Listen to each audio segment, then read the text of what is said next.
Tally-ho! And I'm Lt.Blythe, and this is my tale. Monster, demon, disaster. These are all words that would often describe that man. A savage Viking who would plunder all towns in his path, destroy every village that stood up to his wrath. Blythe was his name, a brute and a fool who dared scorch the land of the Fae.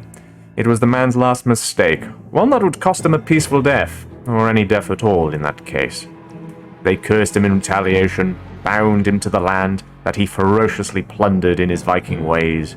He was now a slave to those left, one that was bound to protect them for the rest of their days. However, how could anyone see him as less than a vile murderer? It took decades and centuries. Countless generations and civilizations would rise and fall, his existence diminished to a mere fantasy. A fairy tale, if you will. One few believed in, and much less trusted. As kingdoms rose and fell, as empires conquered and withered, he was there. In countless wars, through many conflicts, he slowly but surely changed to hated. The war, the fighting, was bloody, and it was endless. Every generation had another idiotic reason to take up arms. He hated it. In fact, he loathed it. Yet his curse bound him to the fight. He could not abandon the nation he once plundered. Despite the numbers of the Fae being reduced to myths just like himself, he became nothing more than a shadow. Secretly and quietly plundering the battlefield in more refined ways than he could have ever imagined. Much time had passed. 2 great wars occurred, both of which the man would star in secretly, of course. He became a faceless soldier, one with brutal and indomitable strength, a beast among men. No one knew who he was, or even why he fought. They only knew of his incredible accomplishments and terrifying deeds. The soldier was cold and ruthless. His brilliant fighting earned him a mix of respect and fear from his comrades. However, in his strange time serving, he got to know a lieutenant. This man was loud and cheerful in any situation, no matter how dire or lost it seemed. He held a sometimes overbearing pride in his country of Great Britain, but this has only served to inspire his soldiers. The loud manner in which he would charge into battle with his men awakened a sense of duty and fulfillment, the likes of which he had never felt in his many years. The ex-Viking grew to respect this man greatly, and eventually cherished him as a dear friend. But unfortunately, that lieutenant was as mortal as the rest of the humans, and tragically fell on the battlefield. He died a hero who earned the trust and respect and loyalty of his men. The fall of his mentor and friend hit the soldier hard, but he would never forget his old comrade. Slowly, he decided to change for the better. He no longer commanded through fear or sheer strength, no. He chose to change his tactics, to support and earn the respect of his men.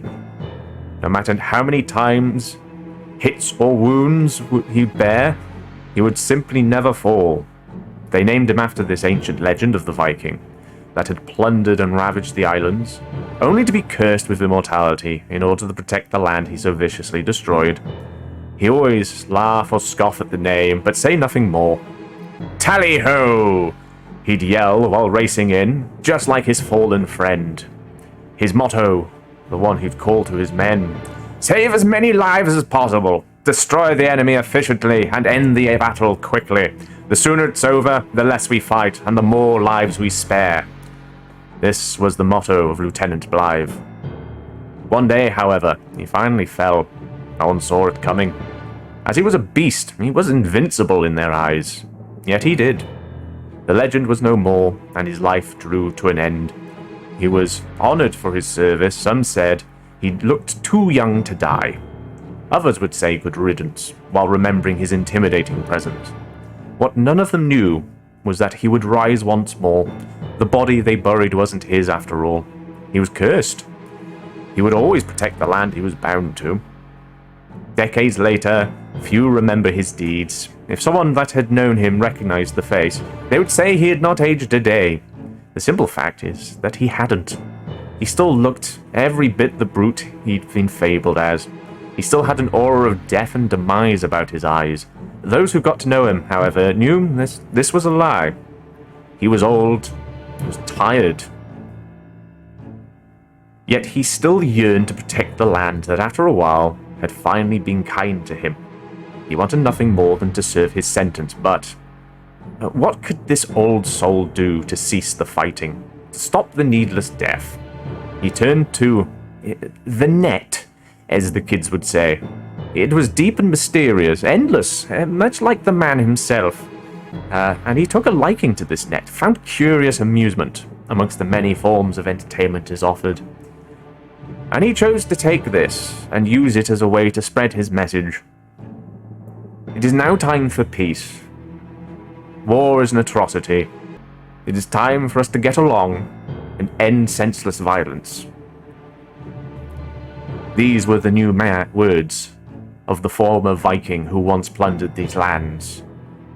Once a beast and a monster, now a man seeking peace.